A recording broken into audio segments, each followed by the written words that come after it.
Hello everyone, doctor Fakir gynaecologist. और बहुत ही important topic, normal से अब नॉर्मल की तरफ जाते हैं हम लोग। और डायबिटीज प्रेगनेंसी में हो सकती है, जिसको हम लोग जेस्टेशनल डायबिटीज कहते हैं, और डायबिटीज जो प्रेगनेंसी से पहले हैं, जिनको हम लोग ओवर डायबिटीज। जो लोग डायबिटीज हैं पहले से और मेडिकेशंस खा रहे हैं, तो उनके लिए ये एक सजेशन है, एक सलाह है।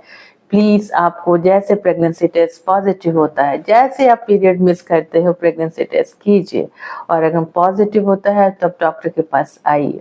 अगेन मैं कह रही हूँ कि फर्स्ट 3 मंथ आपकी बेबी का बहुत ज़्यादा इम्पोर्टेंट होता है, और उस टाइम अगर मेडिकेशन जो आप खा रही हैं प्रेगनेंसी से पहले, उससे बेबी को असर हो सकता है, तो इसलिए हमें जल्दी से मेडिसिन चेंज करनी होती है।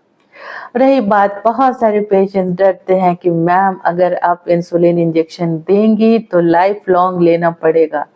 ऐसी बात नहीं है, जरूरत है बेटा तो लेना पड़ता है, और जैसे प्रेगनेंसी हो गई, डिलीवरी हो गई, तो हम लोग फिर से मेडिकेशंस में शिफ्ट कर सकते हैं।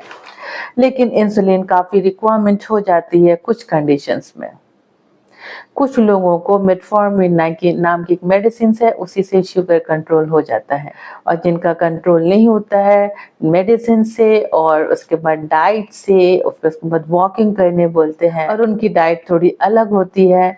डायबिटीज का मतलब बिल्कुल ये नहीं कि आपको कम खाना है और आपको फूड मिस करना है, तो बिल्कुल नहीं। आपको अच्छे से डाइटिशियन को कंसल्ट करना पड़ेगा। वो आपको डाइट के बारे में बताएंगे कि ब्रेकफास्ट में क्या खाना है, दोपहर में क्या खाना है, स्नैक्स में क्या खानी है। मोरलेस आपको ज्यादा करके जितनी कलरफुल वेजिटेबल्स है इन द मार्केट, उसको खरीदना है और ज्यादा क्वांटिटी में खाना है। फ्रूट्स खा सकते हैं, बिल्कुल खा सकते हैं, लेकिन इसकी क्वांटिटी कम खानी होगी। एक साथ बहुत सारा फ्रूट्स नहीं खा सकते। जनरली शुगर यानी चीनी और चीनी से बनी हुई चीजों को अवॉइड करना है। आलू भी खा सकते हैं, लेकिन थोड़ा ज्यादा नहीं। राइस खा सकते हैं, बिल्कुल खा सकते हैं, लेकिन उसकी क्वांटिटी थोड़ी कम होनी चाहिए। आप राइस और रोटी मिला करके खाएं। आप अल्टरनेटिव में उसके साथ दही जरूर लें। इसके साथ सलाद हो गई, और वेजिटेरियन नॉन वेज बहुत ज्यादा इम्पोर्टेंट है। आप किसी भी फॉर्म में नॉनवेज को खा सकते हैं, ज़रूरी नहीं है कि वो काफ़ी भुना हुआ और मसाले वाली चीज़ है। आप ग्रिल रोस्ट करके भी उसको खा सकते हैं। मेक श्योर कि आपके पास ग्लूकोमीटर ज़रूर रहे, और उससे रेगुलर इंटरवल पे चेक करते रहें शुगर की जो आपकी जो लिमिट है वो है कि कम से कम फॉल नहीं करना चाहिए। ज़्यादा फॉल करना ज़्यादा डेंजरस है आपकी बेबी के लिए। और तो लिमिट यानी कि फास्टिंग कम से कम 100-110 और पीपी 140-160 खाने के बाद का शुगर। रेगुलर इंटरवल पे आपको ऐसे सिचुएशन में आपके डायबिटोलॉजिस्ट को दिखलाना पड़ेगा, और बीच बीच में हमसे कंसल्ट कर सकते हो। जब इनिशियल स्टेजेस ऑफ इंसुलिन जब हम लोग स्टार्ट करते हैं, तो डोज धीरे धीरे करके बढ़ाते हैं, तो आप हमसे कंसल्ट कर सकते हो कि कितना डोजेस लेना है। लेकिन आप इंसुलिन की इंजेक्शन बिल्कुल मिस मत कीजिए, इसको रेगुलर लीजिए, और ब्लड टेस्ट शुगर का रेगुलर कराते रहिए। आप हमेशा पूछते हो कि मेरी बेबीज बिल्कुल ठीक है कि नहीं है। जिनको शुगर पहले से है, उनके लिए फर्स्ट 3 मंथ का कंट्रोल ऑफ द शुगर बहुत इंपॉर्टेंट है।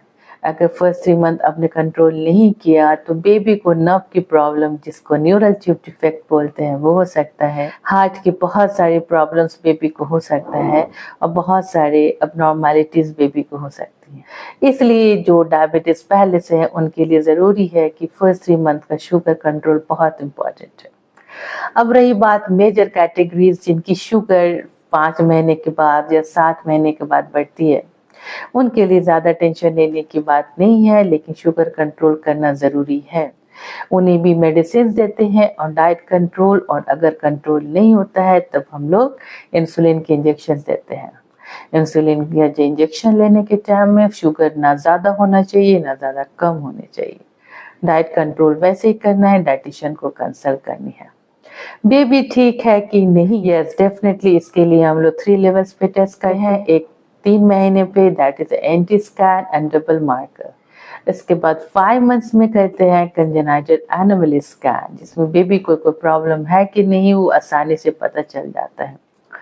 इसके अलावा फीटल इकोकार्डियोग्राफी जो कि हम लोग 6 मंथ में करते हैं, क्योंकि डायबिटीज मदर्स के बेबी को हार्ट की प्रॉब्लम के चांसेस ज़्यादा रहते हैं। शुगर अगर कंट्रोल रहा तो मैं बोल रही हूँ आपके बेबी को और ना ही मदर को कोई प्रॉब्लम होगी। प्रॉब्लम्स उनको होती है जिनका शुगर बिल्कुल कंट्रोल नहीं रहता है। बेबी के ग्रोथ ज़्यादा होने लगते हैं, बच्चे अब टाइम से बहुत ज़्यादा बड़ा हो जाता है और पानी काफ़ी ज़्यादा हो जाता है।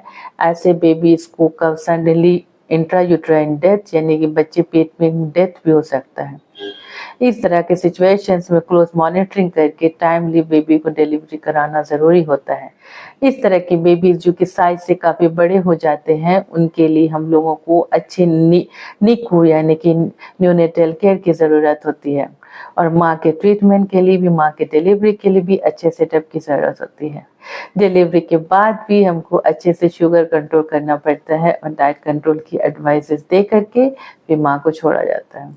ये रही बात डायबिटीज इन प्रेगनेंसी। आपको कोई भी कमेंट्स है, कोई भी सवाल है तो प्लीज़ आप पूछिए बेहिचक। Thank you so much.